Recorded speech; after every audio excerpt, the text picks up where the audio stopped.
സത്യം അദ്ദേഹത്തോട് പറഞ്ഞു. അദ്ദേഹം അത് ഒട്ടും കൂട്ടാക്കിയില്ല. അപ്പോൾ നമ്മൾ പറയണം, ഇത്രയും സത്യമൊക്കെ പറഞ്ഞു തന്നിട്ട് ഇപ്പോൾ ഇതാണല്ലേ, അത് ശരി, ഞാൻ ഈ സത്യം പറഞ്ഞത് അനുസരിക്കാൻ മനസ്സിലാവും, നരകത്തിലേക്ക് പോണേ കേട്ടോ, നോക്കിയേ ഞാൻ പറഞ്ഞില്ല എന്ന് വേണ്ട, ഒക്കെ അറിയിച്ചു തന്നു. കാരണം നമുക്കിവിടെ ചൂട് അല്പം കയറി, കാരണം നാം പറഞ്ഞത് അവൻ ഒട്ടും അംഗീകരിച്ചില്ലല്ലോ. അപ്പോൾ അതിൻ്റെ ഒരു രോഷം നമ്മളിലും ബാധിച്ചു. അപ്പോൾ ഇനി അവന് ശിക്ഷാവിധി ശപിക്കുകയാണ് അവനെ, ഇനി നീ ഗുണപ്പെടില്ല, നീ നേരെ പോകുന്നതാണ് കേട്ടോ, കാരണം ഞാൻ പറഞ്ഞത് നീ കേട്ടില്ലല്ലോ. കൊളോസ്യർ 4:6 ഓരോരുത്തരോട് നിങ്ങൾ എങ്ങനെ ഉത്തരം പറയണം എന്ന് അറിയേണ്ടതിന് നിങ്ങളുടെ വാക്ക് എപ്പോഴും കൃപയോടുകൂടിയതും ഉപ്പിനാൽ രുചി വരുത്തിയതുമായിരിക്കട്ടെ. എപ്പോഴും മറ്റുള്ളവർ പൊട്ടിത്തെറിക്കുന്നുണ്ടാകും. ഉപ്പിനാൽ രുചി വരുത്തിയ സംസാരമാണ് നമ്മൾ സംസാരിക്കുന്നെങ്കിൽ കോപത്തോടെ പറയുന്നതോടെ കോപമൊക്കെ പോകും. മനുഷ്യൻ്റെ പ്രത്യേകത ഒരാൾ ചൂടായിട്ട് സംസാരിച്ചാൽ അങ്ങോട്ടും ചൂടായിട്ട് സംസാരിക്കുക എന്നുള്ളതാണ്. അതിന് യാതൊരു ദൈവകൃപയും വേണ്ട. പക്ഷേ ദൈവാത്മാ നിറവ് നമുക്കൊക്കെ വളരെ കുറവാണ്. അതുകൊണ്ട് ചൂടായിട്ട് സംസാരിക്കുമ്പോൾ നമ്മൾ ആ സമയത്ത് ആ സഹോദരനോട് കൃപയോടുകൂടെ ഉപ്പിനാൽ രുചി ചേർത്ത പോലെ സംസാരിക്കാൻ പലപ്പോഴും നമുക്ക് സാധിക്കുന്നില്ല. അതുകൊണ്ട് നമ്മളും അവരും തമ്മിലൊരു വ്യത്യാസം ഉണ്ടായിരിക്കണം. അത് പ്രാഥമികമായിട്ടും നമ്മുടെ സംസാരത്തിലാണ്. കർത്താവ് വളരെ വ്യക്തമായിട്ട് പറഞ്ഞു, ഒരു ആത്മീയനെ എങ്ങനെ തിരിച്ചറിയാൻ സാധിക്കുക? പ്രധാനമായിട്ട് അവൻ്റെ സംസാരം തന്നെയാണ്. കാരണം ഹൃദയം നിറഞ്ഞ് കവിയുന്നതാണ് അതരം സംസാരിക്കുന്നു. അവൻ്റെ ഹൃദയത്തിലുള്ളതേ അവനെ പുറപ്പെടുവിക്കാൻ സാധിക്കും. കുറച്ചൊക്കെ കൃത്രിമത്വം കാണിക്കാമെന്നും ഉള്ളിലുള്ളത് മറച്ചു വെച്ച് കുറച്ചൊക്കെ സംസാരിക്കാൻ സാധിച്ചാലും കുറച്ച് കഴിഞ്ഞ് ഉള്ളത് വെളിപ്പെടും. പിന്നെ മറ്റൊന്ന്, സാധാരണ വീട്ടിൽ അഭിനയം പറ്റില്ല. സഭയിലും മറ്റുള്ള വിശ്വാസികളോടൊക്കെ വളരെ സ്നേഹവും, വീട്ടിൽ അഭിനയം വരും. വീട്ടിലൊക്കെ ഭയങ്കര ഭാര്യയോടൊക്കെ ഭയങ്കര കയർക്കലും, മക്കളോട് ഭയങ്കര കയർക്കലും. സഭയിൽ വന്നാൽ ഹായ് ഭയങ്കര സന്തോഷം. അതായത് സഭയിലൊരു അഭിനയമാണ്, വീട്ടിൽ അഭിനയമല്ല.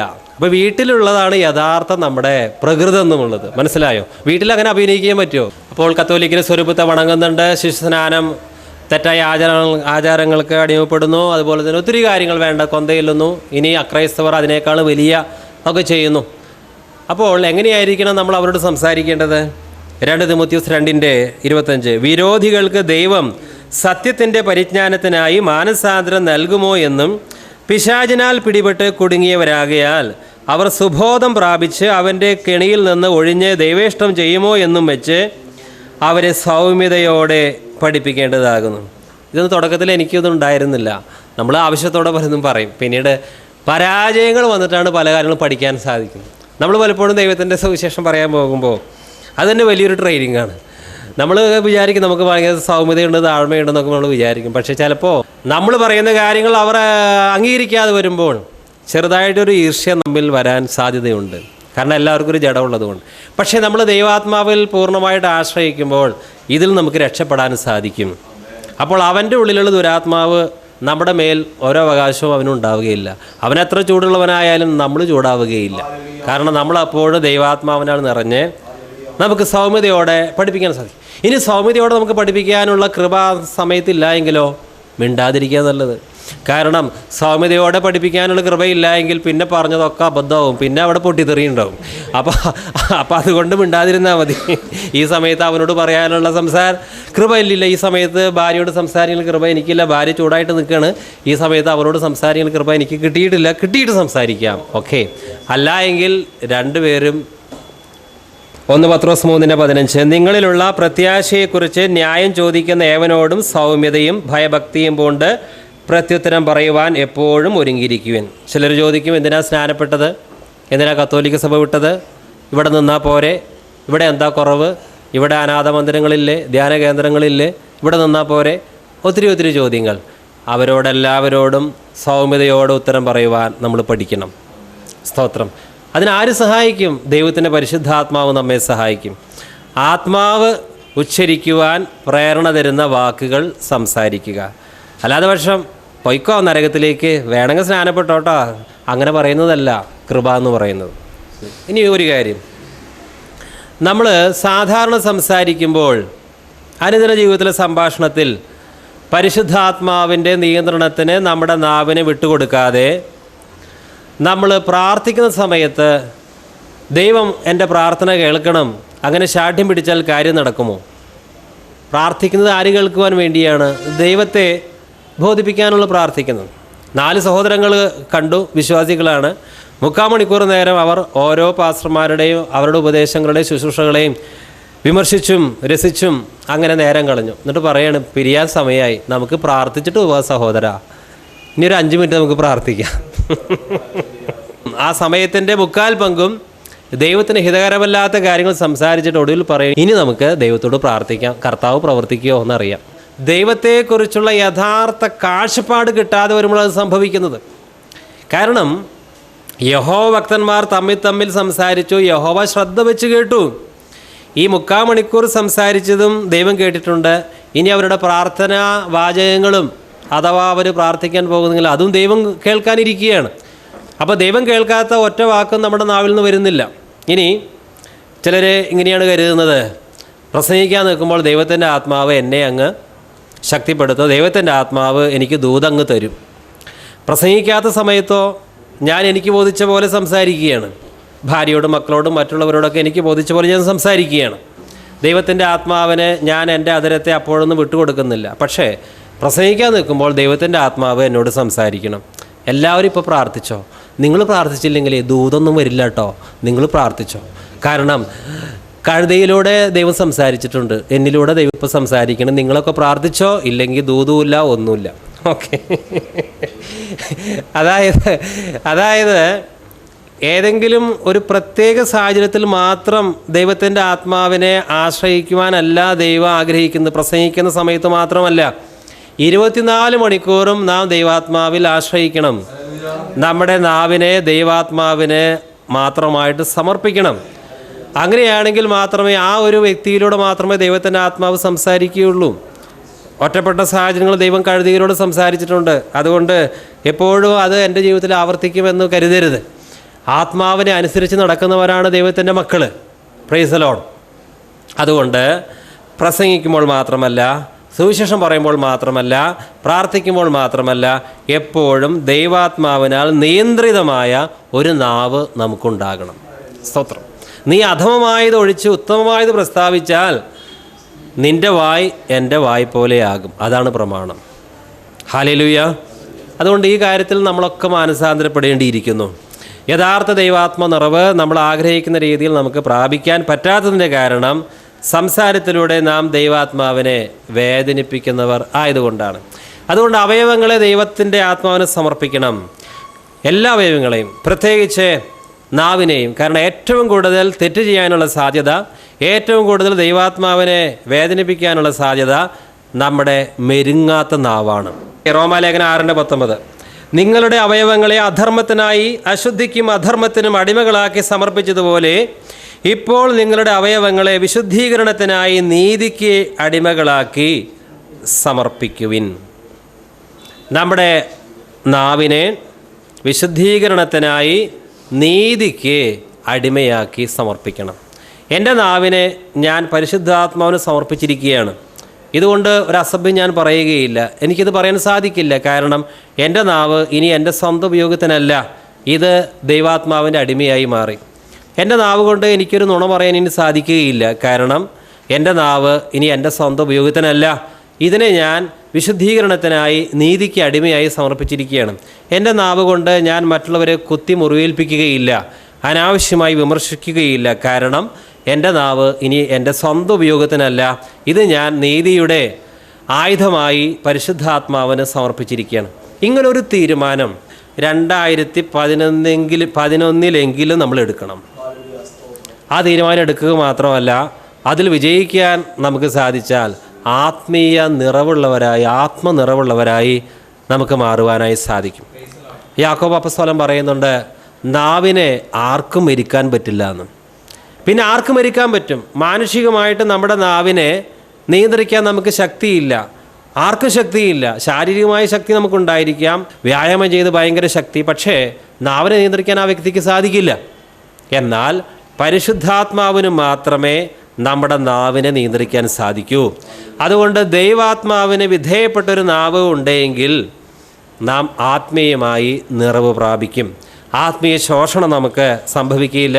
ഇനി 2012 കാണുവാൻ ദൈവം നമുക്ക് ഭാഗ്യം തന്നാൽ ഇപ്പോഴുള്ളതിനേക്കാൾ ആത്മനിറവ് പ്രാപിച്ചവരായിരിക്കാം നാം. സ്തോത്രം. അല്ല എങ്കിലോ ഇതുവരെ സംസാരിച്ച അതേ ശൈലി തന്നെ പിന്തുടരുകയാണെങ്കിൽ നമുക്ക് ആത്മീയ വർധനയല്ല ഉണ്ടാകുന്നത്, ആത്മീയ ശോഷണമാണ് ഉണ്ടാകുന്നത്. പ്രിയമുള്ളവർ, ചിലർക്ക് കുറ്റം പറയുക, വിമർശിക്കുക ഉള്ള കാര്യം തന്നെയായിരിക്കും. അത് ഈ ബിരിയാണി കഴിക്കുന്നതിനേക്കാളും രസമാണ്. അവരങ്ങനെ ചെയ്തു, അവിടെ അങ്ങനെ ഉണ്ടായി, ഒക്കെ വിമർശനം. പലരുടെയും വായിൽ നിന്ന് വരുന്ന വാക്കുകൾ എന്ന് ശ്രദ്ധിച്ചാൽ, ഞാൻ പ്രത്യേകിച്ച് വിശ്വാസികളുടെ കാര്യം പറയുന്നത്, ദൈവത്തെ മഹത്വപ്പെടുത്തുന്ന കാര്യങ്ങളും കർത്താവ് അവരുടെ ജീവിതത്തിൽ ചെയ്ത വൻകാര്യങ്ങളൊന്നുമല്ല പലപ്പോഴും പറയാനുള്ളത്. എന്താ പറയാനുള്ളത്?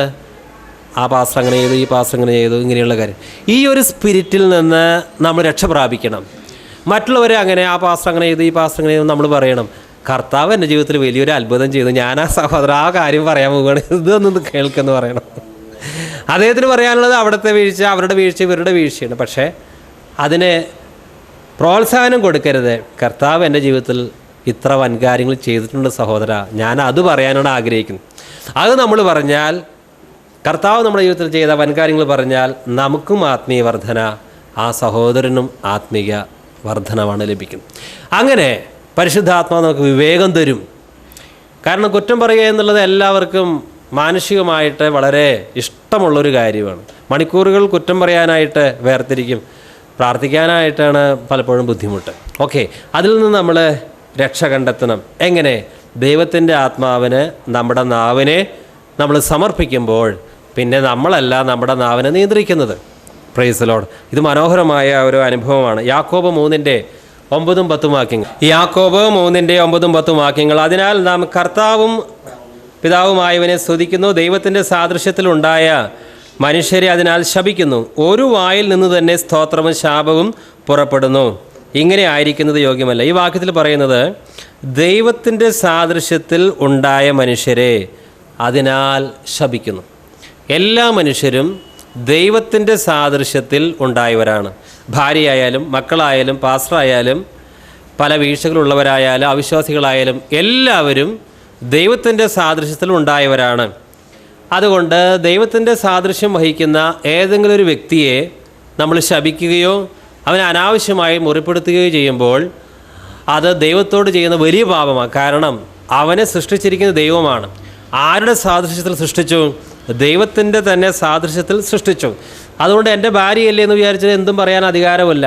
ഞാനാ ചെലവിന് കൊടുക്കുന്നത്, അതുകൊണ്ട് ഇതൊക്കെ നീ കേട്ടേ പറ്റൂ എന്ന് പറയുവാൻ ഒരിക്കലും ഭർത്താവിന് അവകാശമില്ല. കാരണം അവൾ ആരുടെ സാദൃശ്യത്തിലാണ് സൃഷ്ടിക്കപ്പെട്ടിരിക്കുന്നത്? ദൈവത്തിൻ്റെ സാദൃശ്യത്തിലാണ്. ഈ സത്യം പലപ്പോഴും നമുക്കറിയില്ല. അതുകൊണ്ടാണ് അനേക രീതിയിലുള്ള കുറ്റം വിധികളും അനാവശ്യമായ വിമർശനങ്ങളും നമ്മുടെ ഇടയിലുള്ളത്. ഈ ഒരു ഒഴുക്കിനെതിരെ നീന്തുന്നവരായിരിക്കണം ദൈവാത്മാവിനാൽ നിറഞ്ഞവരായ നാം. ഇതൊന്നും വല്ലാതെ മാരകമായി ബാധിച്ച ഒരു വല്ലാത്തൊരു രോഗമാണ്. ഒരേ നാവ് കൊണ്ട് തന്നെ ദൈവത്തെ സ്തുതിക്കുക, എന്നിട്ട് അതേ നാവ് കൊണ്ട് തന്നെ സഹോദരനെ ശപിക്കുക. നമ്മൾ പറയും ഞാനാരെയും ശപിക്കുന്നില്ല എന്ന്. പക്ഷെ അതിനേക്കാൾ വലിയ വിമർശനങ്ങളൊക്കെയാണ് പലപ്പോഴും നമ്മൾ ചെയ്യുന്നത്. ഓക്കെ, ഗലാത്യ ലേഖനം 6:7 വായിക്കും. ദൈവത്തെ പരിഹസിച്ചുകൂടാ, മനുഷ്യന് വിതയ്ക്കുന്നത് തന്നെ കൊയ്യും. ഇനി ഈ വാക്യത്തിൻ്റെ POC തർജ്ജമ കുറച്ചുകൂടി മനോഹരമാണ്. അതിലെഴുതിയിരിക്കുന്നത്, നിങ്ങൾക്ക് വ്യാമോഹം വേണ്ട, ദൈവത്തെ കബളിപ്പിക്കാനാവില്ല. നിങ്ങൾക്ക് വ്യാമോഹം വേണ്ട, ദൈവത്തെ കബളിപ്പിക്കാനാവില്ല. അതായത് ഞാൻ ദൈവാത്മാവ് നിറവ് പ്രാപിച്ചു എന്ന് അവകാശപ്പെടുകയും സഹോദരന്മാരെ കുറ്റവും ശപിക്കലും ഒക്കെ ആയിട്ട് നടന്നിട്ട് ഞാൻ വലിയൊരു ആത്മീയനാണെന്ന് നടിച്ചാൽ അവൻ അവനവനെ തന്നെ കബളിപ്പിക്കുകയാണ്. പക്ഷേ ദൈവത്തെ കബളിപ്പിക്കുവാനാവില്ല. നിങ്ങൾക്ക് വ്യാമോഹം വേണ്ട. Price the Lord. ആ രീതിയിൽ നമ്മളായിത്തീരരുത്. ഞാനൊരു സഹോദരനോട് സംസാരിക്കുമ്പോൾ അത് ശ്രദ്ധ വെച്ച് കേൾക്കുന്ന ഒരു ദൈവമുണ്ട്. ആരും കേൾക്കാതെയായിരിക്കും പറയുന്നത്. നാം ഒരാളെക്കുറിച്ച് കുറ്റം പറയുമ്പോൾ ആ സഹോദരൻ നമ്മുടെ അടുത്തുണ്ടായിരിക്കില്ല, അല്ലെങ്കിൽ ആ പാസ്റ്റർ നമ്മുടെ അടുത്തുണ്ടായിരിക്കില്ല. പക്ഷേ കർത്താവ് അവിടെ ഉണ്ടല്ലോ. നമ്മൾ പറയുന്ന ഓരോ വാക്കും ശ്രദ്ധയോടെ കേൾക്കുകയാണ്. അന്ന് യഹോവ ഭക്തന്മാർ തമ്മിൽ സംസാരിച്ചു. ആരാണ് ശ്രദ്ധ വെച്ച് കേൾക്കുന്നത്? യഹോവയാണ്. ആത്മനിറവുള്ളവന് മാത്രമേ ഞാനിപ്പോൾ ഈ സഹോദരനോട് സംസാരിക്കുന്ന കാര്യം സർവശക്തനായ യഹോവയും കേട്ടുകൊണ്ടിരിക്കുന്നുണ്ട് എന്നുള്ള കാഴ്ചപ്പാടുള്ളൂ. അല്ലാത്തവന് വിചാരിക്കുന്നത് ആരും കേൾക്കുന്നില്ലല്ലോ, ഞാനും ആ സഹോദരന് മാത്രമല്ലേ കേൾക്കുന്നുള്ളൂ എന്നാണ്. അങ്ങനെ നാം നമ്മളെ തന്നെ വഞ്ചിക്കരുത്. Praise the Lord. ഗലാത്യ 5:25 ആത്മാവിനാൽ നാം ജീവിക്കുന്നുവെങ്കിൽ ആത്മാവിനെ അനുസരിച്ച് നടക്കുകയും ചെയ്യുക. നാം അന്യോന്യം പോരിന് വിളിച്ചും അന്യോന്യം അസൂയപ്പെട്ടുകൊണ്ട് വൃഥാഭിമാനികളാകരുത്. ലജ്ജ തോന്നും അന്യഭാഷ പറയുന്നു എന്ന് അവകാശപ്പെടുന്നവർ. എന്തെല്ലാം കാര്യങ്ങളാണ് ചെയ്യുന്നത്? ആരാധന കഴിയുന്നു, പുറത്തു പറയാൻ പറ്റില്ല, അത്രമാത്രം തർക്കങ്ങളും വാദങ്ങളും. ഈ വാക്യം പറഞ്ഞിട്ട് 5:25 കഴിഞ്ഞിട്ട് 6:27 പറയുന്നത് വഞ്ചിക്കപ്പെടാതിരിക്കുവിൻ, അല്ലെങ്കിൽ നിങ്ങൾക്ക് വ്യാമോഹം വേണ്ട, ദൈവത്തെ കബളിപ്പിക്കാനാവില്ല. ഞങ്ങൾ വലിയ ആത്മീയരാണ്, 10 വർഷം മുമ്പ് അഭിഷേകം പ്രാപിച്ചു, അന്യഭാഷ സംസാരിച്ചു, ഇപ്പോൾ തമ്മിൽ ഗുസ്തിയാണ്. അങ്ങനെ പാടില്ല. ആത്മാവിനാൽ നാം ജീവിക്കുന്നുവെങ്കിൽ ആത്മാവിനെ അനുസരിച്ച് നടക്കുകയും ചെയ്യുക. നാം അന്യോന്യം പോരിന് വിളിച്ചും അന്യോന്യം അസൂയപ്പെട്ടും കൊണ്ട് വൃഥാഭിമാനികൾ ആകരുത്. ഓക്കെ, പരിശുദ്ധാത്മാവ് നമ്മുടെ സ്വഭാവത്തിൽ വരുത്തുന്ന വ്യത്യാസത്തെക്കുറിച്ച് നമ്മൾ ചിന്തിച്ചുകൊണ്ടിരിക്കുന്നത്. ദൈവത്തിൻ്റെ ആത്മാവ് വന്ന മനുഷ്യൻ തീർച്ചയായിട്ടും ലോകത്തിലെ ശേഷം മനുഷ്യരെ പോലെ ആയിരിക്കുകയില്ല. അവൻ കാര്യങ്ങളെ കാണുന്നത്, വസ്തുക്കളെ വിലയിരുത്തുന്നത് എല്ലാം വ്യത്യസ്തമായ ഒരു കോണിൽ നിന്നുകൊണ്ടായിരിക്കും. ഇതുവരെ അവൻ കാര്യങ്ങളെ കണ്ടത് മാനുഷികമായ ബുദ്ധിയിലായിരുന്നു. ഇപ്പോൾ ദൈവത്തിൻ്റെ പരിശുദ്ധാത്മാവ് അവനെ കാര്യങ്ങൾ പ്രത്യേക രീതിയിൽ പഠിപ്പിച്ചു കൊടുക്കുകയാണ്. യെശയ്യാ 11:2-3 വാക്യങ്ങൾ. അവൻ്റെ മേൽ യഹോവയുടെ ആത്മാവ് ആവസിക്കും, ജ്ഞാനത്തിൻ്റെയും വിവേകത്തിൻ്റെയും ആത്മാവ്, ആലോചനയുടെയും ബലത്തിൻ്റെയും ആത്മാവ്, പരിജ്ഞാനത്തിൻ്റെയും യഹോവ ഭക്തിയുടെയും ആത്മാവ് തന്നെ. അവൻ്റെ പ്രമോദം യഹോവ ഭക്തിയിലായിരിക്കും. അവൻ കണ്ണുകൊണ്ട് കാണുന്നത് പോലെ ന്യായപാലനം ചെയ്യുകയില്ല, ചെവി കൊണ്ട് കേൾക്കുന്നത് പോലെ വിധിക്കുകയുമില്ല. ഇത് കർത്താവായ യേശുക്രിസ്തുവിനെ കുറിച്ച് പറയുന്ന ആ പ്രാവചനിക വാക്യമാണ്. പക്ഷെ വിശ്വാസികളായ നമുക്കും ഇത് അവകാശപ്പെട്ടതാണ്. ദൈവത്തിൻ്റെ ആത്മാവിൻ്റെ പ്രത്യേകത ജ്ഞാനത്തിൻ്റെ, വിവേകത്തിൻ്റെ, ആലോചനയുടെ, ബലത്തിൻ്റെ, യഹോവ ഭക്തിയുടെ ആത്മാവാണ്. ഈ ആത്മാവിനെ ലഭിച്ചാൽ അവൻ്റെ പ്രത്യേകത പറയുന്നത് അവൻ്റെ പ്രമോദം യഹോവ ഭക്തിയിൽ ആയിരിക്കും. നീ ബൈബിൾ വായിക്കണം, ആരാധനയ്ക്ക് മുടങ്ങാതെ പോകണം, വിശുദ്ധിയിൽ ജീവിക്കണം, നിരന്തരമായി അവനെ തർജ്ജനം ചെയ്യേണ്ട കാര്യമില്ല. കാരണം യഹോവയുടെ ആത്മാവുള്ളവൻ്റെ പ്രമോദം യഹോവ ഭക്തിയെ തന്നെയായിരിക്കും. ഇതില്ല എങ്കിൽ ആത്മീയമായ കാര്യങ്ങൾ അവന് വല്ലാത്ത വിരസത, വല്ലാത്ത മടുപ്പ് ഉളവാക്കും. ഈ ലോകത്തിലെ മനുഷ്യർ സിനിമയിലെ അല്ലെങ്കിൽ മദ്യത്തിലെ മറ്റു പലതിലും സന്തോഷം കണ്ടെത്തുന്നു. വില കുറഞ്ഞ കാര്യങ്ങളിൽ അവർ സന്തോഷം കണ്ടെത്തുന്നു. അവരുടെ പ്രമോദം വില കുറഞ്ഞ കാര്യങ്ങളിലാണ്. അവരുടെ ജഡികാസക്തികളിൽ അവർ സന്തോഷം കണ്ടെത്തുന്നു. പക്ഷേ യഹോവയുടെ ആത്മാവുള്ള വ്യക്തി, ജ്ഞാനത്തിൻ്റെയും വിവേകത്തിൻ്റെയും ആത്മാവിനെ പ്രാപിച്ചവൻ, അവൻ്റെ പ്രമോദം യഹോവ ഭക്തിയിലായിരിക്കും. അവൻ വില കുറഞ്ഞ ഈ ലോകം തരുന്ന ആ സന്തോഷത്തിൻ്റെ പുറകെ പോകാതെ ഉന്നതമായ സന്തോഷം നിരന്തരമായി അനുഭവിക്കുന്നത് കൊണ്ട് ഈ ഭക്തിയുള്ള ജീവിതം, വിശുദ്ധിയുള്ളൊരു ജീവിതം, ദൈവാത്മാവിനെ അനുസരിച്ചു കൊണ്ടുള്ളൊരു ജീവിതം അവന് ബുദ്ധിമുട്ട് ഉള്ളതല്ല, മറിച്ച് യഹോവ ഭക്തി തന്നെ ഒരു ആനന്ദമാണ് അവന് തരുന്നത്. ഇവിടെ എഴുതിയിരിക്കുന്നത് അവൻ്റെ പ്രമോദം യഹോവ ഭക്തിയിൽ ആയിരിക്കും. അതുകൊണ്ട് ഇതാണ് ആത്മനിറവ് നമുക്ക് വരുത്തുന്ന വ്യത്യാസം. പിന്നെ ആരാധന, ദൈവത്തിൻ്റെ വചനം കേൾക്കാൻ പോകുന്നത്, ദൈവജനം നമ്മൾ പഠിക്കുന്നത്, വിശുദ്ധിയിൽ ജീവിക്കുന്നത്, സുവിശേഷത്തിന് വേണ്ടി സാക്ഷ്യം വഹിക്കുന്നത്, ഇതൊന്നും ബുദ്ധിമുട്ടുള്ള കാര്യമല്ല. പിന്നെയോ അവൻ്റെ പ്രമോദം യഹോവ ഭക്തിയിലായിരിക്കും. He will delight in the fear of the Lord. POC-യിൽ അവൻ ദൈവഭക്തിയിൽ ആനന്ദം കൊള്ളും. അവൻ ദൈവഭക്തിയിൽ ആനന്ദം കൊള്ളും. ഇനി യഹോവയുടെ ആത്മാവുള്ളവൻ്റെ പ്രത്യേകത ആ വാക്യത്തിലുണ്ട്.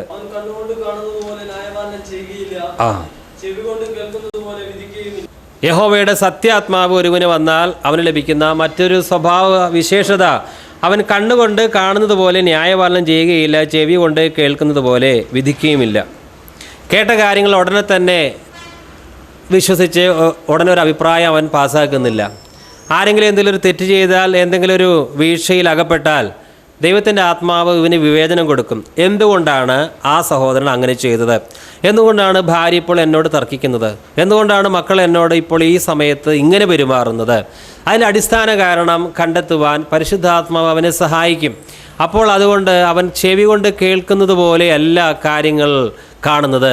ദൈവത്തിൻ്റെ പരിശുദ്ധാത്മാവ് അതിൻ്റെ യഥാർത്ഥ റൂട്ട് അവന് ബോധ്യമാക്കി കൊടുക്കും. ലോകത്തിലെ മനുഷ്യന് അങ്ങനെയല്ല. അവൻ്റെ മാനുഷിക ബുദ്ധി ഉപയോഗിച്ച് കേട്ട കാര്യങ്ങൾ അതേപടി തന്നെ അവൻ അംഗീകരിക്കുന്നു, അതിനൊരു കമൻ്റ് അവൻ പാസ്സാക്കുന്നു. നമ്മൾ അങ്ങനെയാകരുത്. ഇന്നൊരാൾ അങ്ങനെ ചെയ്തു, അവിടെ അങ്ങനെ സംഭവിച്ചെന്ന് കേട്ടാൽ ശരി, ഉടനെ തന്നെ ലോകത്തിലെ മറ്റു മനുഷ്യർ ആ കാര്യത്തെ വിലയിരുത്തുന്ന പോലെ നമ്മൾ വിലയിരുത്തിയ ഒരു അഭിപ്രായം പറയരുത്. മറിച്ച് ദൈവത്തിൻ്റെ ആത്മാവ് നമുക്ക് വിവേകം തരും. എന്തുകൊണ്ടാണ് ആ മനുഷ്യൻ അങ്ങനെ ചെയ്തത്? അവൻ്റെ സാഹചര്യങ്ങളായിരിക്കാം. ഒരുപാട് വേദന, സങ്കടം, ഞെരുക്കം ഇതൊക്കെ അവൻ്റെ ജീവിതത്തിൽ ഉണ്ടായിരിക്കാം. മാനുഷികമായ രീതിയിൽ ഒരു സംഭവത്തെ വിലയിരുത്താതെ ദൈവാത്മാവിനാൽ കാര്യങ്ങളെ വിലയിരുത്തുന്ന ഒരവസ്ഥയിൽ നമ്മൾ എത്തും. ഇതാണ് നമുക്ക് വേണ്ടത്. കണ്ണുകൊണ്ട് കാണുന്നത് പോലെയല്ല, ചെവി കൊണ്ട് കേൾക്കുന്നത് പോലെയല്ല നമ്മൾ കാര്യങ്ങൾ വിലയിരുത്തുന്നത്. ആരെങ്കിലും നമ്മളോടെതിരെ തർക്കിച്ചാൽ ഉടനെ തന്നെ നമ്മൾ മനസ്സിലാക്കണം, എന്തുകൊണ്ട് ആ സഹോദരൻ അങ്ങനെ തർക്കിക്കുന്നു, എന്തുകൊണ്ട് ആ സഹോദരിക്ക് ആ വീഴ്ച സംഭവിക്കുന്നു, എന്തുകൊണ്ട് അവർ വീണ്ടും വീണ്ടും അതേ തിന്മയിലേക്ക് പോകുന്നു. അപ്പോൾ പരിശുദ്ധാത്മ നമുക്ക് ഉത്തരം തരും, ഇന്നതുകൊണ്ടാണ്. അത് മനസ്സിലാക്കിയാൽ നമ്മുടെ വിലയിരുത്തലും ആ സംഭവത്തെക്കുറിച്ചുള്ള നമ്മുടെ വിലയിരുത്തലും മറ്റുള്ളവരുടെ ആത്മനിറവില്ലാത്തവരുടെ വിലയിരുത്തലും രണ്ടും രണ്ടായിരിക്കും. നമ്മളും മനുഷ്യരായതുകൊണ്ട് മറ്റുള്ളവർ എന്നെ സ്നേഹിക്കണം എന്നുള്ള ചിന്തയൊക്കെ നമുക്കുമുണ്ട്. പക്ഷേ ദൈവത്തിൻ്റെ ആത്മാവ്, ദൈവസ്നേഹം നമ്മുടെ ഹൃദയത്തിൽ നിറയ്ക്കുമ്പോൾ മാനുഷികമായ സ്നേഹത്തെക്കാളൊക്കെ വലിയത് ദൈവത്തിൻ്റെ സ്നേഹമാണെന്ന് സത്യം തിരിച്ചറിഞ്ഞപ്പോൾ പിന്നീട് നമ്മൾ മനുഷ്യരാൽ ആശ്വസിപ്പിക്കപ്പെടുവാൻ ആഗ്രഹിക്കുന്നില്ല, പിന്നെയോ ഹൃദയം തകർന്നവരെ ആശ്വസിപ്പിക്കുവാൻ നമ്മൾ പോകും. ഇതാണ് ദൈവാത്മ നിറവുള്ളവനും ദൈവാത്മ നിറവില്ലാത്തവനും തമ്മിലുള്ള വ്യത്യാസം. ദൈവാത്മ നിറവില്ലാത്തവനും പറയുന്നത്, ഒന്ന് എന്നെ ആശ്വസിപ്പിച്ചെങ്കിൽ, ഒരു ആശ്വാസവാക്കൊന്ന് പറഞ്ഞെങ്കിൽ, എൻ്റെ ഈ കഷ്ടതയിൽ ഒരു പ്രോത്സാഹനവാക്കൊന്ന് പറഞ്ഞെങ്കിൽ. ആരും പറയുന്നില്ല, ഇവന് ഭയങ്കര നിരാശയായി. എന്നാൽ ദൈവാത്മ നിറവുള്ളവനോ, ആരാണോ ഹൃദയം തകർന്നു കിടക്കുന്നത് അവനെ ആശ്വസിപ്പിക്കാൻ പോവുകയാണ്. ഈ വ്യത്യാസം നമ്മൾ മനസ്സിലാക്കണം. ദൈവാത്മാവാണ് സ്വയസഹതാപത്തിൽ നിന്ന് നമ്മളെ രക്ഷിക്കുന്നത്. അല്ലാത്ത പക്ഷം അവർക്കൊക്കെ ഒന്ന് കൂടുതൽ സ്നേഹിച്ചൂടെ എന്നെ, ഈ പാസ്റ്റർക്ക് ഒന്നുകൂടി എന്നെ ഒന്ന് സ്നേഹിച്ചാൽ എന്താ വിരോധം വരിക, ഈ സഭയിലെ വിശ്വാസികൾക്ക് എന്നെ ഒന്നുകൂടി സ്നേഹിച്ചാൽ വല്ല നഷ്ടവും വരും, ഇങ്ങനെ നമ്മൾ ചിന്തിച്ചുകൊണ്ടിരിക്കും. പക്ഷേ ഇവിടെ എന്താ നമ്മൾ വായിച്ചത്? എളിയവരോട് സദ്വർത്തമാനം ഘോഷിക്കുവാൻ യഹോവ എന്നെ അഭിഷേകം ചെയ്തിരിക്കൊണ്ട് യഹോവയായ കർത്താവിൻ്റെ ആത്മാവ് എൻ്റെ മേലിരിക്കുന്നു. ഹൃദയം തകർന്നവരെ മുറിവ് കെട്ടുവാനും തടവുകാർക്ക് വിടുതലും ബദ്ധന്മാർക്ക് സ്വാതന്ത്ര്യവും അറിയിക്കുവാനും. സെക്കരിയ 4:6-9 വരെ. അവൻ എന്നോട് ഉത്തരം പറഞ്ഞത്, സെരുബാബേലിനോടുള്ള യഹോവയുടെ അരുളപ്പാട് ഇതാകുന്നു, സൈന്യത്താലല്ല ശക്തിയാലുമല്ല എൻ്റെ ആത്മാവിനാലത്രേ എന്ന് സൈന്യങ്ങളുടെ യഹോവ അരുളി ചെയ്യുന്നു. സെരുബാബേലിൻ്റെ മുൻപിലുള്ള മഹാപർവ്വതമേ നീ ആർ, നീ സമഭൂമിയായിത്തീരും. അതിന് കൃപ എന്ന ആർപ്പോടുകൂടെ ആണിക്കല്ല് കയറ്റും. യഹോവയുടെ അരുളപ്പാട് എനിക്കുണ്ടായത്, സെരുബാബേലിൻ്റെ കൈ ഈ ആലയത്തിന് അടിസ്ഥാനമിട്ടിരിക്കുന്നു, അവൻ്റെ കൈ തന്നെ അത് തീർക്കും. സെരുബാബേലിനെ ദൈവം ഒരു വലിയ വേലയ്ക്ക് വേണ്ടി വിളിച്ചിരിക്കുകയാണ്. ആലയം പണിയണം. എന്നാൽ അതെങ്ങനെ പണിയും? സെരുബാബേൽ തന്നെ ആ പണി പൂർത്തീകരിക്കും. അതെങ്ങനെയാണ് പണിയുക? സൈന്യത്താലുമല്ല ശക്തിയാലുമല്ല, ദൈവത്തിൻ്റെ ആത്മാവിനാലാണ്. പക്ഷേ ഇപ്പോൾ ഈ സെരുബാബേലിൻ്റെ മുൻപാകെ ഒരു മഹാപർവ്വതം നിൽക്കുന്നുണ്ട്. മഹാപർവ്വതം. എന്നാൽ പറയുകയാണ്, ഈ മഹാപർവ്വതം സമഭൂമിയായി തീരും.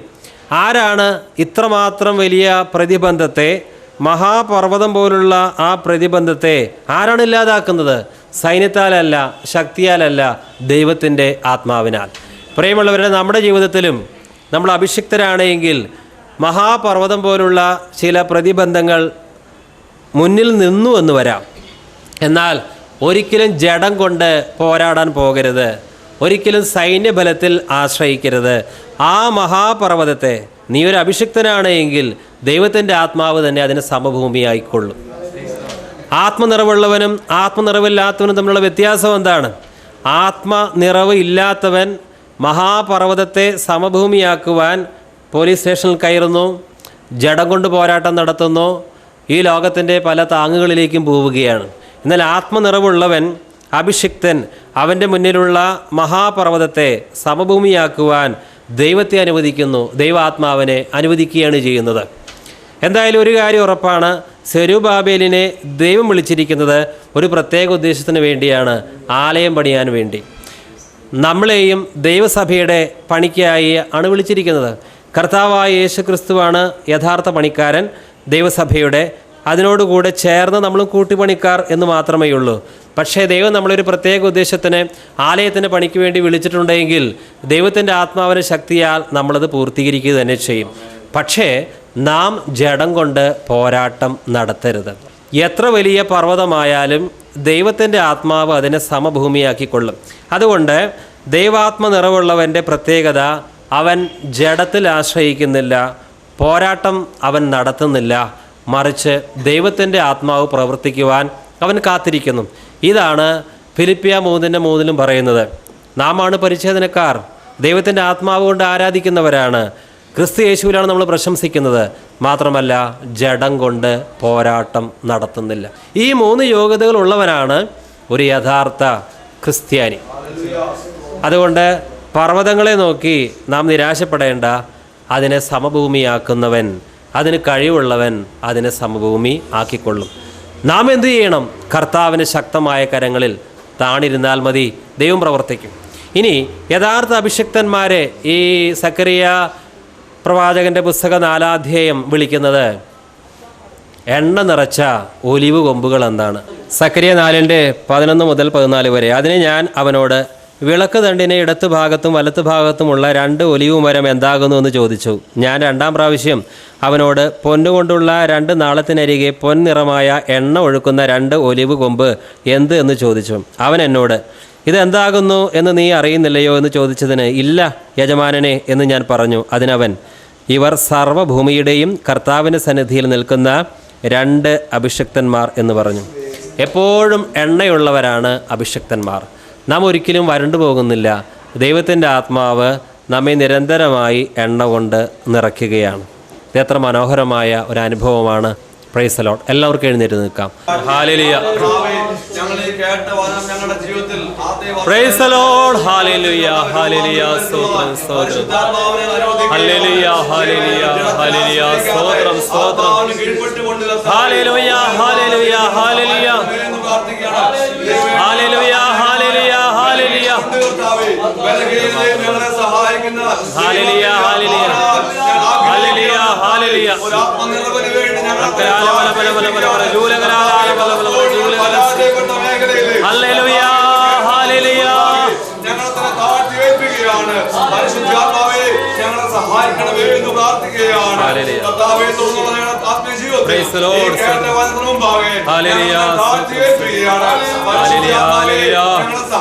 ഹല്ലേലൂയ. കഴിഞ്ഞ കാലങ്ങളിൽ വന്നുപോയ പരാജയങ്ങളുമേ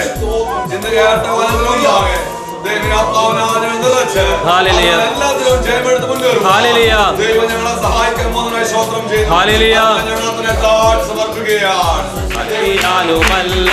ദൈവത്തിന്റെ ആത്മാശക്തിയാൽ, സൈന്യത്താലുമല്ല ശക്തിയാലുമല്ല, ദൈവത്തിന്റെ ആത്മാശക്തിയാൽ ആർത്തുപാടി സ്തുതിക്കാം, ഹല്ലേലൂയ പാടാം, കാണിക്കല്ലുകേറാം ദൈവസഭ.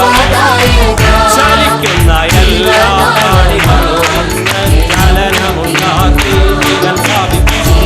ചലിക്കുന്ന എല്ലാ പ്രാണികളും ചലനമുണ്ടാക്കി ജീവൻ സ്ഥാപിക്കും. ചൈതന്യം നൽകേണം, നവജീവൻ വേണം, നിത്യതയിലേക്ക് ആശ്രയിക്കും. ചൈതന്യം നൽകേണം, നവജീവൻ വേണം, നിത്യതയിലേക്ക്. നാളിൽ മുൻമഴ പെയ്യിച്ച പരമപിതാവേ പിന്മഴ നൽകും. നാളിൽ മുൻമഴ പെയ്യിച്ച പരമപിതാവേ. ഹല്ലേലൂയ.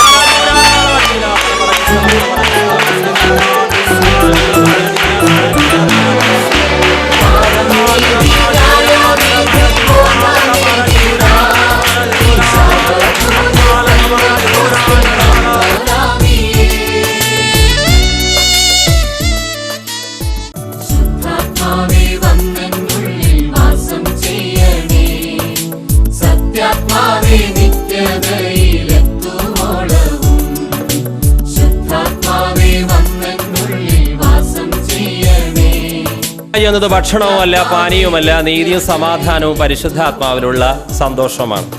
ഒരു ദിവസം നാം ലോകത്തിലേക്ക് ഇറങ്ങുമ്പോൾ പല സമ്മർദ്ദങ്ങൾ, ഭൗതികവും ആത്മീയവുമായ ആവശ്യങ്ങളൊക്കെ വരാം.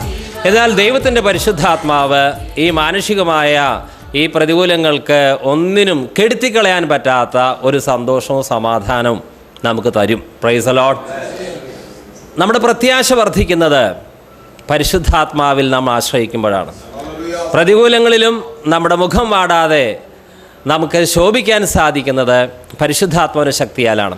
റോമാലേഖനം 15:13. എന്നാൽ പ്രത്യാശ നൽകുന്ന ദൈവം പരിശുദ്ധാത്മാവിൻ്റെ ശക്തിയാൽ നിങ്ങൾ പ്രത്യാശയിൽ സമൃദ്ധിയുള്ളവരായി വിശ്വസിക്കുന്നതിലുള്ള സകല സന്തോഷവും സമാധാനവും കൊണ്ട് നിങ്ങളെ നിറയ്ക്കുമാറാകട്ടെ.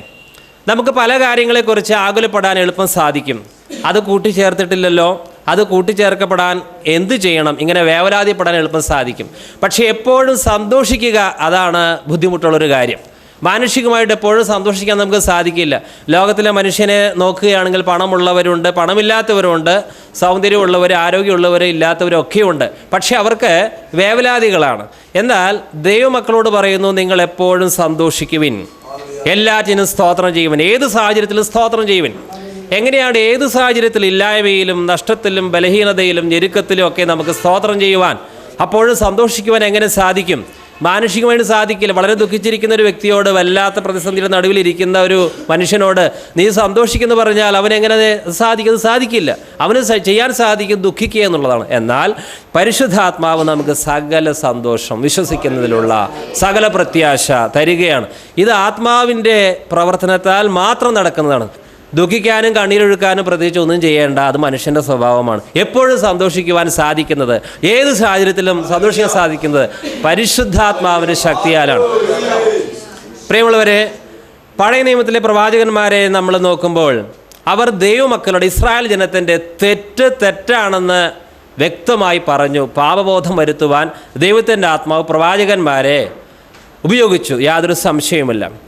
നമുക്ക് ഒരു വിശ്വാസിയുടെ തെറ്റാണെന്ന് പറയണമെങ്കിൽ, അവനെ തിരുത്തുവാൻ നമുക്ക് സാധിക്കണമെങ്കിൽ അതിന് നമുക്ക് അവകാശം ലഭിക്കുന്നത് എപ്പോഴാണ്?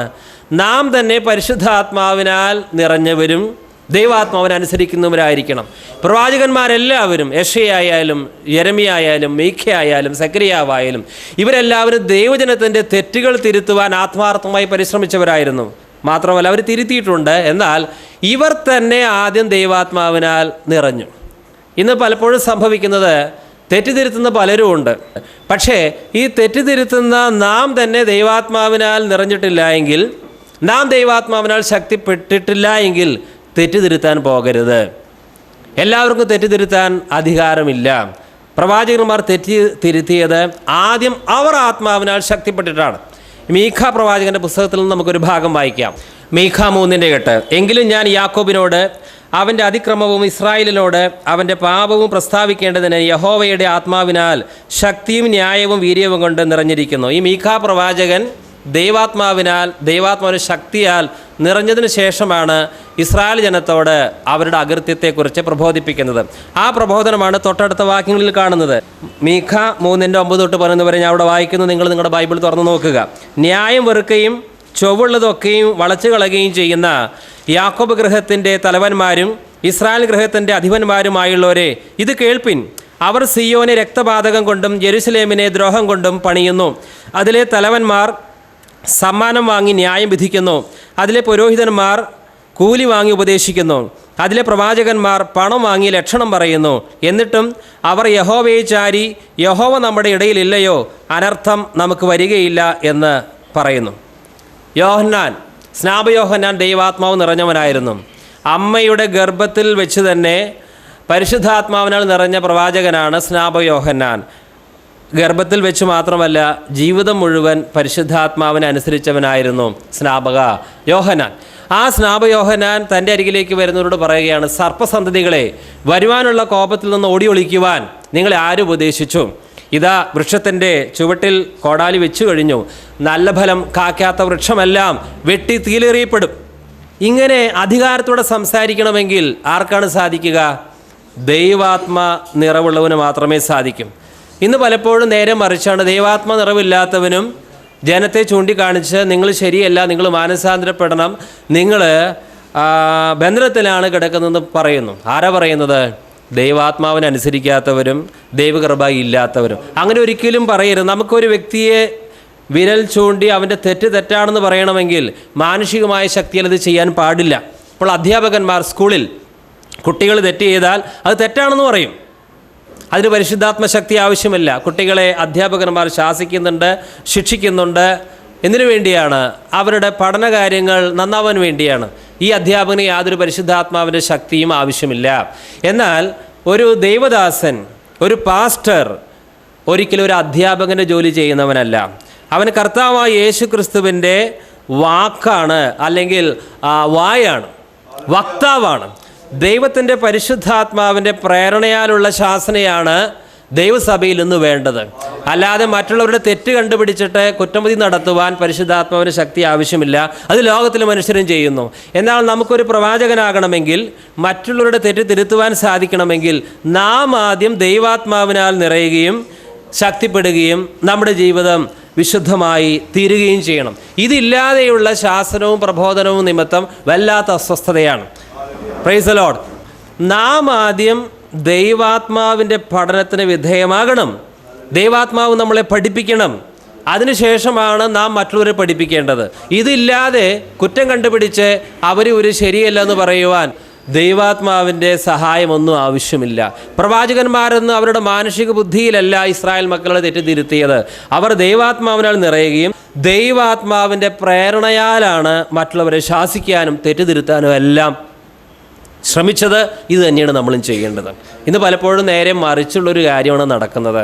നിങ്ങളൊന്നും ശരിയല്ല, ഞാൻ വലിയൊരു കേമൻ, ഞാൻ വലിയൊരു വിശുദ്ധൻ എന്ന രീതിയിലൊരു ധാരണ വരുത്തുവാനുള്ള ആക്രോശങ്ങളും അട്ടഹാസങ്ങളും ഇതൊരിക്കലും പാടില്ല. Price the Lord. ഓക്കെ, യോഹന്നാൻ 14:26 ഇതിൻ്റെ POC തർജ്ജമയാണ് വായിക്കുന്നത്. എന്നാൽ എൻ്റെ നാമത്തിൽ പിതാവ് അയക്കുന്ന സഹായകനായ പരിശുദ്ധാത്മാവ് എല്ലാ കാര്യങ്ങളും നിങ്ങളെ പഠിപ്പിക്കുകയും ഞാൻ നിങ്ങളോട് പറഞ്ഞിട്ടുള്ളതെല്ലാം നിങ്ങളെ അനുസ്മരിപ്പിക്കുകയും ചെയ്യും. പരിശുദ്ധാത്മാവ് എല്ലാ കാര്യങ്ങളും നിങ്ങളെ പഠിപ്പിക്കുക എന്നുള്ള പദം സത്യവേദ പുസ്തകത്തിൽ കാണാനില്ല. ശരിക്കും പഠിപ്പിക്കുക എന്നുള്ള തർജ്ജമ. അപ്പോൾ പരിശുദ്ധാത്മാവ് നമ്മളെ പഠിപ്പിക്കുന്നു, അതിനുശേഷം നാം മറ്റുള്ളവരെ പഠിപ്പിക്കുന്നു. ചിലരിങ്ങനെ കരുതും, ഞാൻ പഠിപ്പിക്കാനും പോകുന്നില്ല, തിരുത്താനും പോകുന്നില്ല, എന്നെക്കൊണ്ട് ഒന്നിനും പറ്റില്ല, ദൈവസഭയിൽ എന്ത് കണ്ടാലും ശരി ഞാൻ മൗനം പാലിക്കുകയുള്ളൂ. അങ്ങനെ മാറിയിരിക്കാനും പാടില്ല. ഇന്ന് ദൈവസഭയിൽ യഥാർത്ഥ പ്രബോധനവും തെറ്റുതിരുത്തുന്ന വചന ശുശ്രൂഷകളും വളരെ വളരെ ആവശ്യമാണ്. കാരണം കർത്താവ് പറഞ്ഞു, ദൈവശക്തിയും തിരുവെഴുത്തും അറിയാത്തത് കൊണ്ടല്ലോ നിങ്ങൾക്ക് തെറ്റുപറ്റുന്നത്. അപ്പോൾ അതുകൊണ്ട് ഒരാളും തന്നെ ഒഴിഞ്ഞിരിക്കരുത്. അവരെന്തെങ്കിലും ചെയ്തോട്ടെ, അവരെന്തെങ്കിലും പറഞ്ഞുകൊള്ളട്ടെ. പക്ഷേ നമ്മൾ പറയണം, തെറ്റിതിരുത്തണം. അതിനു മുമ്പ് നാം തന്നെ ദൈവാത്മാവിൻ്റെ പഠനത്തിന് വിധേയമാകണം. അപ്പോൾ വിചാരിക്കുക, എനിക്കതിനുള്ള ജ്ഞാനമില്ലല്ലോ പറയുവാൻ. തീർച്ചയായിട്ടും നമ്മൾ പരിശുദ്ധാത്മാവിൽ ആശ്രയിച്ചാൽ പരിശുദ്ധാത്മാവ് നമുക്ക് പറയാനുള്ള പരിജ്ഞാനത്തിൻ്റെ വരം തരും, പരിജ്ഞാനത്തിൻ്റെ വചനം തരും, ജ്ഞാനത്തിൻ്റെ വചനം തരും. അധ്യാപകൻ കുട്ടികളെ പഠിപ്പിക്കുന്നത് ദൈവാത്മാവിലുള്ള ഈ ജ്ഞാനത്തിൻ്റെ വചനമൊന്നും ഉപയോഗിച്ചിട്ടല്ല, മാനുഷികമായ ബുദ്ധിയിലാണ് അദ്ദേഹം പഠിപ്പിക്കുന്നത്. അതാർക്കും സാധിക്കും. ചില ബിരുദങ്ങൾ എടുക്കുന്നു, അതിന് പരിശുദ്ധാത്മ സഹായം ആവശ്യമില്ല, കേവലം മാനുഷിക ബുദ്ധി, അതാണ് അവിടെ അളവുകോൽ. എന്നാൽ ദൈവസഭയിലുള്ള പ്രബോധനവും പഠിപ്പിക്കലും, ഇനി ഒരു സഹോദരനോട് നാം അവൻ്റെ തെറ്റ് തിരുത്തുന്ന വിധവും മാനുഷികമായ ബുദ്ധിശക്തിയുടെ അളവുകോൽ വെച്ചിട്ടല്ല, ദൈവത്തിൻ്റെ പരിശുദ്ധാത്മാവ് തരുന്ന ആ ജ്ഞാനം ഉപയോഗിച്ചിട്ടാണ്. ഇതാർക്കും കിട്ടും. അതിന് ബിരുദം വേണ്ട, MA ബിരുദം വേണ്ട, ഡോക്ടറേറ്റ് ബിരുദം വേണ്ട. എളിമയുള്ളൊരു ജീവിതം, ദൈവാത്മാവിന് സമർപ്പിക്കപ്പെട്ടൊരു ജീവിതം, അനുസരിക്കുന്നൊരു ജീവിതം, ഇത് നമുക്കുണ്ടെങ്കിൽ തീർച്ചയായിട്ടും നമുക്കെല്ലാവർക്കും ദൈവസഭയിൽ ഒരു വലിയ ശുശ്രൂഷ ചെയ്യാനുണ്ട്. ഹല്ലേലൂയ. 1 കൊരിന്ത്യർ 12:8 ഒരുത്തിന് ആത്മാവിനാൽ ജ്ഞാനത്തിൻ്റെ വചനവും മറ്റൊരുത്തിന് അതേ ആത്മാവിനാൽ പരിജ്ഞാനത്തിൻ്റെ വചനവും നൽകപ്പെടുന്നു. കർത്താവ് പറഞ്ഞു, നിങ്ങളെ ന്യായാധിപന്മാരുടെ മുന്നിൽ കൊണ്ടുപോകുമ്പോൾ എന്തു പറയണമെന്ന് നിങ്ങൾ മുൻകൂട്ടി ആലോചിച്ച് തീരുമാനിക്കേണ്ട. പരിശുദ്ധാത്മാവ് തക്ക സമയത്ത് നിങ്ങളെ ഓർമ്മിപ്പിക്കും. ഇതുപോലെ തന്നെ പാപത്തിൽ വീണെടുക്കുന്ന ഒരു സഹോദരനോട് എന്താണ് പറയേണ്ടത് എനിക്ക് അറിഞ്ഞുകൂടാ. ശരിയാണ്, മാനുഷിക ബുദ്ധി നമുക്കറിയില്ല. എന്നാൽ ആ സമയത്ത് പരിശുദ്ധാത്മാവ് ഒരു ജ്ഞാനത്തിൻ്റെ വചനം നമുക്ക് തരും, നാം ദൈവാത്മാവിൽ ആശ്രയിക്കുന്നുവെങ്കിൽ. ഇത് വളരെ ആവശ്യമാണ്. അപ്പോൾ വ്യാജപ്രവചനങ്ങൾ നമുക്ക് രക്ഷപ്പെടാൻ സാധിക്കും. നാം തന്നെ തെറ്റിൽ വീഴാതിരിക്കുവാൻ ഈ ജ്ഞാനത്തിൻ്റെ വചനം നമ്മെയും കാത്തുകൊള്ളും. കർത്താവ് പറഞ്ഞു, സത്യത്തിൻ്റെ ആത്മാവ് വരുമ്പോൾ അവൻ നിങ്ങളെ സകല സത്യത്തിലും വഴി നടത്തും. എന്താണ് ഈ സത്യം? അതേ സുവിശേഷത്തിൽ പറയുന്നു, നിൻ്റെ വചനമാണ് സത്യം. യോഹന്നാൻ 17:17. ഇന്ന് പലരും, പ്രത്യേകിച്ച് ചില സാമുദായികമായ സഭകളിലൊക്കെ, അവർ അത്ഭുതങ്ങൾ കണ്ടു എന്നൊക്കെ പറഞ്ഞ് വചനത്തിൽ നിന്ന് ദൂരെ അകലെ പോവുകയാണ്. മറിയത്തിൻ്റെ കണ്ണിൽ നിന്ന്, വിഗ്രഹത്തിൻ്റെ കണ്ണിൽ നിന്ന് കണ്ണീർ വന്നു, രക്തം വന്നു, കൊന്ത മണത്തു. അതുപോലെ തന്നെ അന്തോണിസിനോട് പ്രാർത്ഥിച്ചപ്പോൾ കാര്യം നടന്നു. മാതാവിനോട് പ്രാർത്ഥിച്ചപ്പോൾ മാതാവ് നേരിട്ട് പ്രത്യക്ഷം തന്നു. പിന്നെ ഇങ്ങനെയുള്ള പ്രത്യക്ഷത്തിൻ്റെ അത്ഭുതങ്ങളുടെയും പുറകിൽ പോയവർക്ക് വചനമെന്ന സത്യത്തിലേക്ക് വരാൻ സാധിക്കുന്നില്ല. പരിശുദ്ധാത്മാവ് എപ്പോഴും വചനമെന്ന സത്യത്തിലേക്കാണ് വഴി നടത്തുക. നേരത്തെ പറഞ്ഞ അത്ഭുതങ്ങളാൽ വഞ്ചിതരായവരോട് ഈ വചനം പാലിക്കണമെന്ന് പറഞ്ഞു നോക്കിയേ. കൊന്തയും ചൊല്ലി മാതാവിൻ്റെ ദർശനവും മാതാവിൻ്റെ കണ്ണീരും മാതാവിൻ്റെ രക്തവും അതിൽ ആശ്രയിച്ച് നടക്കുന്നവരോട് നിങ്ങൾ വചനം പറഞ്ഞു നോക്കുക. അപ്പോൾ കാണാം അവർ ഇത് അനുസരിക്കുമോ അനുസരിക്കാത്ത അവസ്ഥയിലാണോ എന്ന്. കാരണം കർത്താവ് പറഞ്ഞു, നിങ്ങൾ ദൈവത്തിൻ്റെ സന്തതി അല്ലാത്തത് കൊണ്ട് നിങ്ങൾ ദൈവത്തിൻ്റെ വചനം കേൾക്കുന്നില്ല, അനുസരിക്കുന്നില്ല. ഈ അവസ്ഥ നമുക്കും വരാമായിരുന്നു. നമ്മൾ ഒരു കാലത്ത് ഇത്തരത്തിലുള്ള കൊന്തയുടെയും ജപമാലയുടെയും പെരുന്നാളിൻ്റെയും പുണ്യാളന്മാരുടെ അത്ഭുത സിദ്ധികളിലും ഒക്കെ വഞ്ചിക്കപ്പെട്ടവരായിരുന്നു. എന്നാൽ ദൈവത്തിൻ്റെ ആത്മാവ് നമ്മളെ സകല സത്യത്തിലും വഴി നടത്തും. ഈ ലോകം മുഴുവൻ പിശാചിൻ്റെ അധീനതയിലാണ്.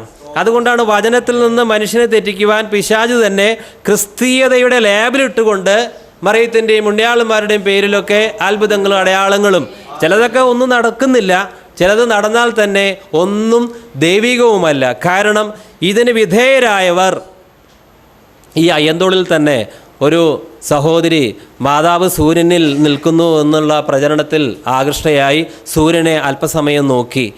പിന്നീട് അവരുടെ കണ്ണിൻ്റെ കാഴ്ചശക്തി മങ്ങിപ്പോയെന്ന് കത്തോലിക്കരുടെ മാസികയിൽ തന്നെ ഈ കഴിഞ്ഞ ലക്കത്തിലെ മറ്റോ ഇതിൽ എഴുതിയിട്ടുണ്ട്. അപ്പോൾ അത്രമാത്രം അന്ധതയിലാണ് ജനം കഴിയുന്നത്. ഇതൊക്കെ നമുക്കും വരാമായിരുന്നു. പക്ഷേ പരിശുദ്ധാത്മാവ് നമ്മളെ സകല സത്യത്തിലും വഴി നടത്തുകയാണ്. ഹല്ലേലൂയ, സ്തോത്രം. 1 യോഹന്നാൻ 2:27 എന്ന് വായിക്കും. 1 യോഹന്നാൻ 2:27. അവനാൽ പ്രാപിച്ച അഭിഷേകം നിങ്ങളിൽ വസിക്കുന്നു.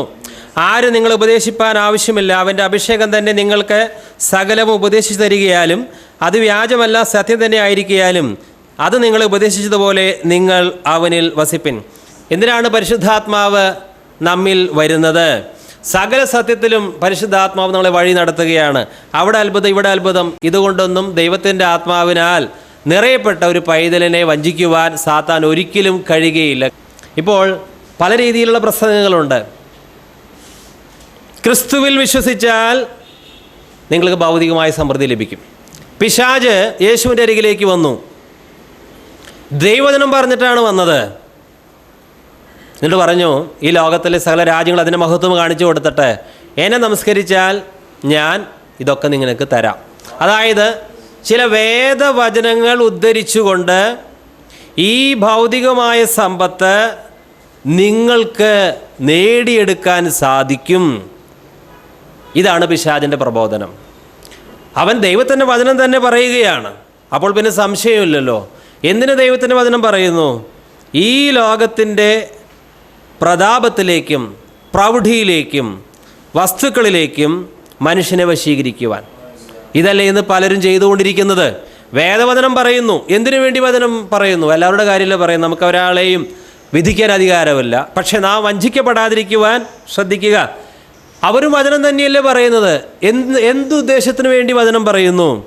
ഈ ഭൗതികമായ വസ്തുക്കൾ സ്വന്തമാക്കുവാനുള്ള ആഗ്രഹം ജനിപ്പിക്കത്തക്ക രീതിയിലുള്ള ഒരു പ്രബോധനമാണ് നടത്തുന്നതെങ്കിൽ ഇത് പിശാചിന് എളുപ്പം സാധിക്കും. അവൻ അന്നേ അത് തുടങ്ങിയതാണ്, ഇന്നും അത് അവസാനിപ്പിച്ചിട്ടില്ല. അതുകൊണ്ട് അവൻ്റെ ശുശ്രൂഷ തുടർന്ന് മനുഷ്യരാരും ഏറ്റെടുക്കാൻ പാടില്ല, വിശ്വാസികൾ ഏറ്റെടുക്കാൻ പാടില്ല. അത് അവൻ തന്നെ ചെയ്യട്ടെ. ഹല്ലേലൂയ. ആ പിശാചിൻ്റെ തന്ത്രത്തെ കർത്താവ് എതിർത്ത് നിന്നു.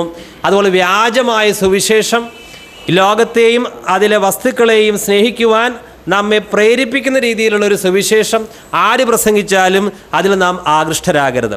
എന്നാൽ അതിൽ നാം കുടുങ്ങിപ്പോകാതിരിക്കുവാൻ ഈ പരിശുദ്ധാത്മാവിൻ്റെ അഭിഷേകം നമുക്ക് വേണം.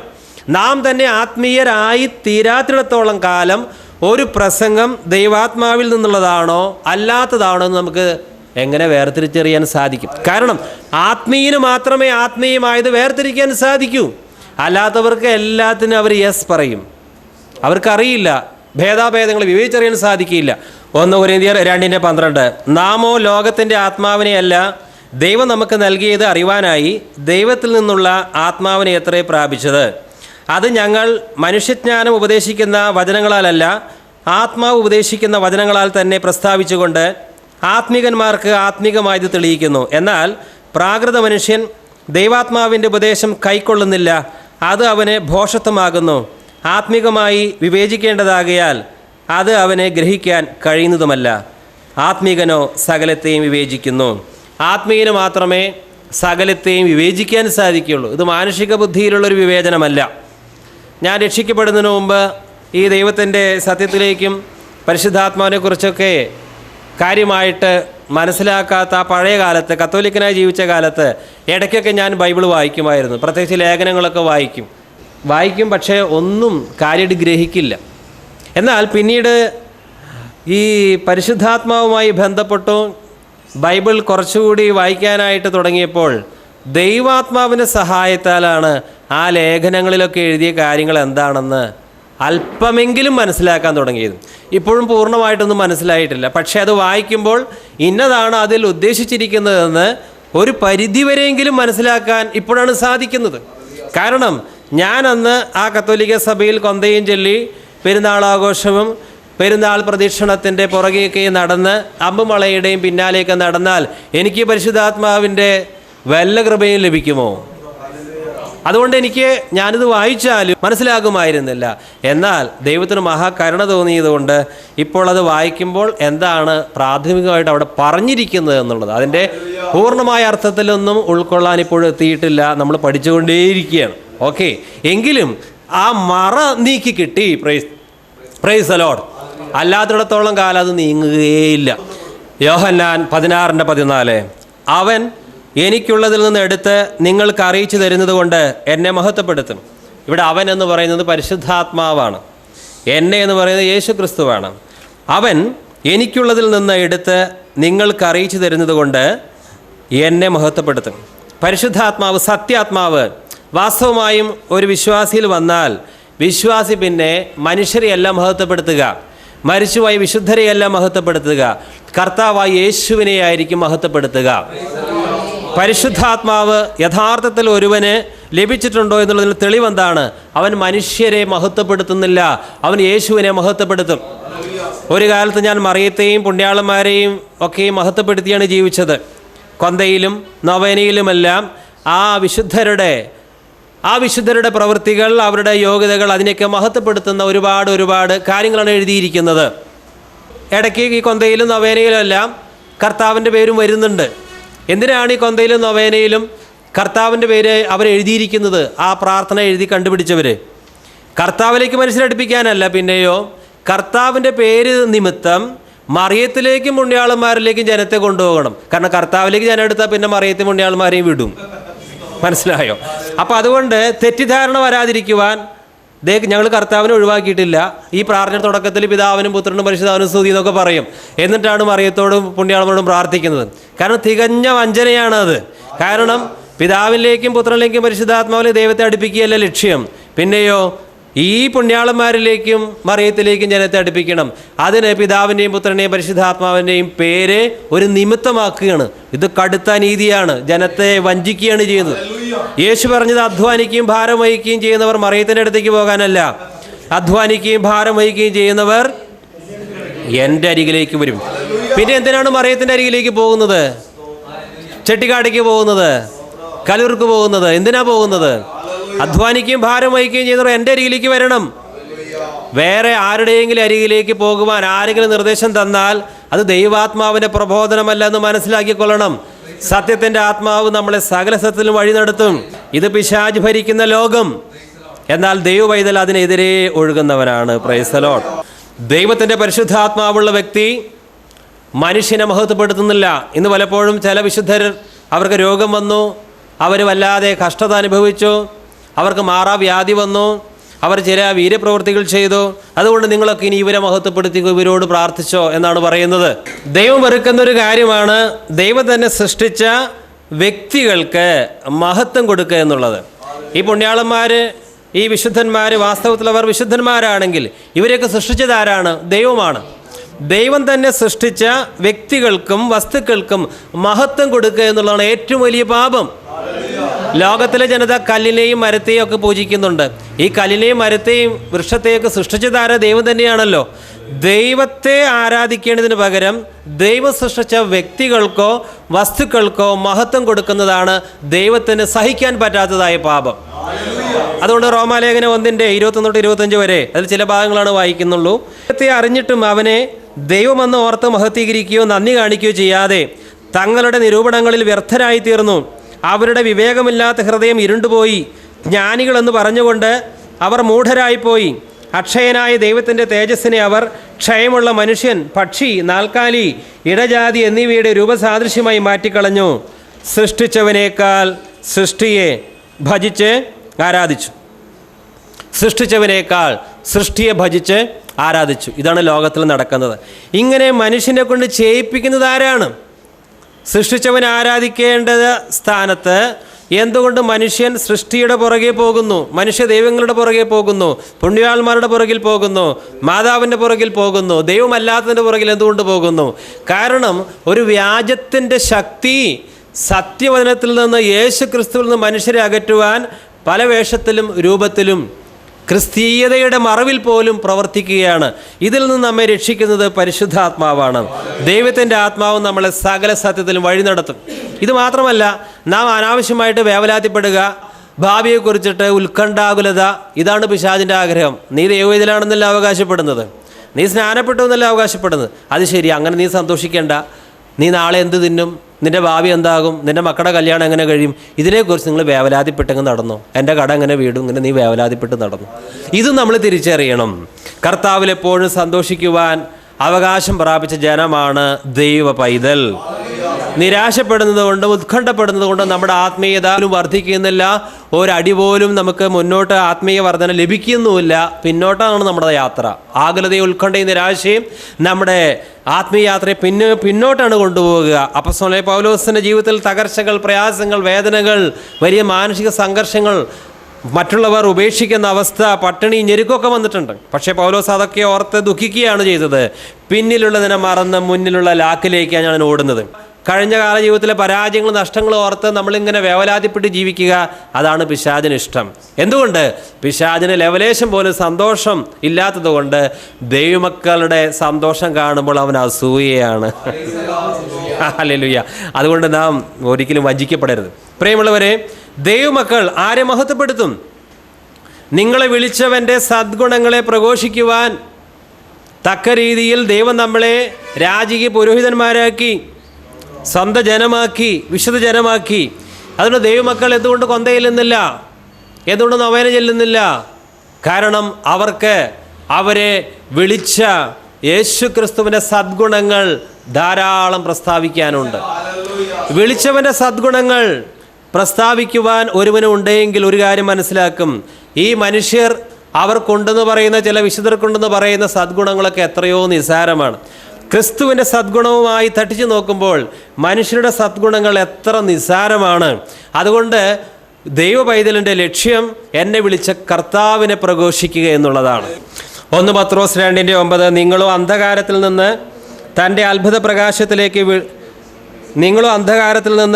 അത്ഭുത പ്രകാശത്തിലേക്ക് നിങ്ങളെ വിളിച്ചവൻ്റെ സൽഗുണങ്ങളെ ഘോഷിപ്പാൻ തക്കവണ്ണം തെരഞ്ഞെടുക്കപ്പെട്ട ഒരു ജാതിയും രാജകീയ പുരോഹിത വർഗവും വിശുദ്ധ വംശവും സ്വന്തം ജനവും ആകുന്നു.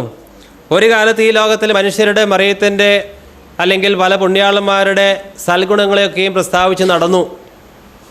ഇപ്പോഴോ രക്ഷിക്കപ്പെട്ടപ്പോൾ, പരിശുദ്ധാത്മാവ് വന്നപ്പോൾ വിളിച്ചവനായ യേശു ക്രിസ്തുവിൻ്റെ സദ്ഗുണങ്ങളെ നാം പ്രഘോഷിക്കുന്നു. ഈ മഹാഭാഗ്യം സിദ്ധിച്ച എല്ലാ ദൈവമക്കളും കരങ്ങളുയർത്തി കർത്താവിനെ മഹത്വപ്പെടുത്താം. ആരാധിക്കുവാൻ യോഗ്യൻ, അനുഗമിക്കുവാൻ ശ്രേഷ്ഠൻ കർത്താവായ യേശു അല്ലാതെ മറ്റാരുമില്ല.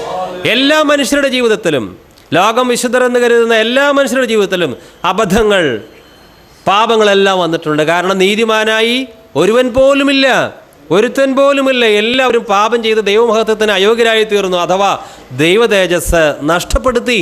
അപ്പോൾ ദൈവ തേജസ് നഷ്ടപ്പെടുത്തിയവരുടെ ഗുണങ്ങൾ അല്ല നമ്മൾ പറയേണ്ടത്. ദൈവ തേജസ്സിൻ്റെ നിറകുടമായ ക്രിസ്തുവിൻ്റെ സദ്ഗുണങ്ങളാണ് നാം പ്രസ്താവിക്കേണ്ടത്.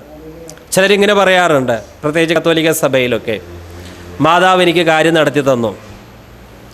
ഞാൻ രോഗിയായിരുന്നു, ധ്യാനത്തിന് പോയി, മാതാവിനോട് പ്രാർത്ഥിക്കുവാൻ ഇന്ന അച്ഛൻ പറഞ്ഞു. രോഗം അപ്പം മാറി. മാതാവിൻ്റെ എണ്ണ തൊട്ട നിമിഷം ചൊറി മാറി. ഇനി വസ്തു കാണാതെ പോയി, നഷ്ടപ്പെട്ടു. അന്തോണിസിനോട് പ്രാർത്ഥിച്ചപ്പോൾ അത് തിരികെ കിട്ടി. അങ്ങനെ അവർ അന്തോണിസിൻ്റെ സാക്ഷികളും മറിയത്തിൻ്റെ സാക്ഷികളുമായി ജീവിക്കാൻ ശ്രമിക്കുകയാണ്. ചിലരൊക്കെ കൊന്തഭക്തർ എന്ന് അറിയപ്പെടുന്നത് മരിയ മക്കൾ എന്ന പേരിലാണ്, മരിയ മക്കൾ. എന്നാൽ ദൈവമക്കൾക്ക് ആർക്കും മരിയ മക്കളാകാൻ സാധിക്കുകയില്ല.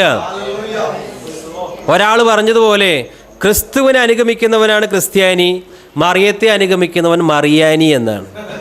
മനസ്സിലായോ? വിളിച്ചവൻ്റെ സദ്ഗുണങ്ങൾ പ്രഘോഷിക്കുന്നവനാണ് യഥാർത്ഥ ക്രിസ്ത്യാനി.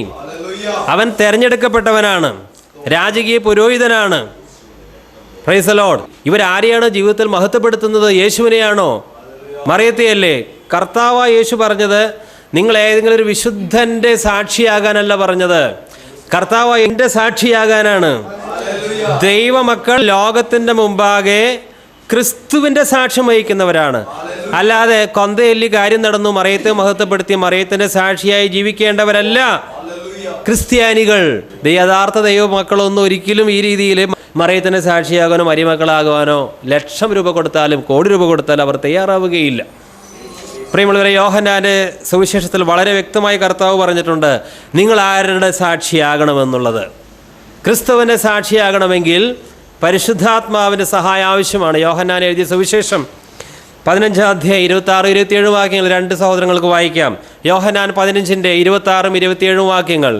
യോഹന്നാൻ 15-ന്റെ 26-27 വാക്യങ്ങൾ. ഞാൻ പിതാവിന്റെ അടുക്കൽ നിന്ന് നിങ്ങൾക്ക് അയക്കാനുള്ള കാര്യസ്ഥനായി പിതാവിന്റെ അടുക്കൽ നിന്ന് പുറപ്പെടുന്ന സത്യാത്മാവ് വരുമ്പോൾ അവൻ എന്നെ കുറിച്ച് സാക്ഷ്യം പറയും. നിങ്ങളും ആദ്യം മുതൽ എന്നോട് കൂടെ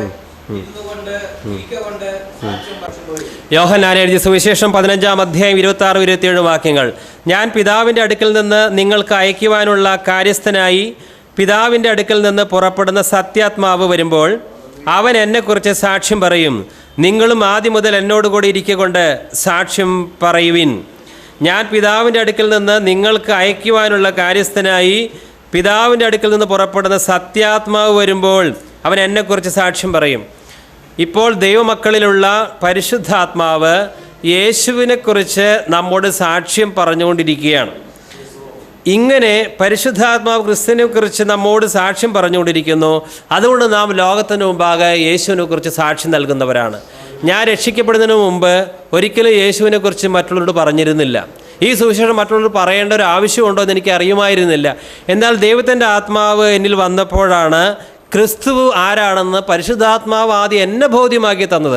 ഒറ്റ ദിവസം കൊണ്ട് നടന്ന കാര്യമല്ല, ക്രമേണയാണത്. അതിന് ചില മാസങ്ങൾ വർഷങ്ങളെല്ലാം എടുത്തു. പ്രിയമുള്ളവരെ, ദൈവാത്മാവിനാൽ നാം നിറഞ്ഞാൽ മാത്രമേ ക്രിസ്തുവിൻ്റെ സാക്ഷികളാകുവാൻ ലോകത്തിന് മുമ്പാകെ ക്രിസ്തുവിന് സാക്ഷ്യം വഹിക്കാൻ നമുക്ക് സാധിക്കൂ. അല്ലാത്ത പക്ഷം മറിയത്തിൻ്റെയോ പുണ്യാളന്മാരുടെ സാക്ഷിയാകാനേ നമുക്ക് സാധിക്കുകയുള്ളൂ. കർത്താവ് പറയുകയാണ്, അവൻ എന്നെക്കുറിച്ച് സാക്ഷ്യം പറയും. നിങ്ങളും ആദ്യം മുതൽ എന്നോടുകൂടെ ഇരിക്കൊണ്ട് സാക്ഷ്യം പറവിൻ. യേശുവിനെക്കുറിച്ച് സാക്ഷ്യം പറയണമെങ്കിൽ ആർക്ക് സാധിക്കും? നിങ്ങളും ആദ്യം മുതൽ എന്നോടുകൂടെ ഇരിക്കൊണ്ട് സാക്ഷ്യം പറവിൻ.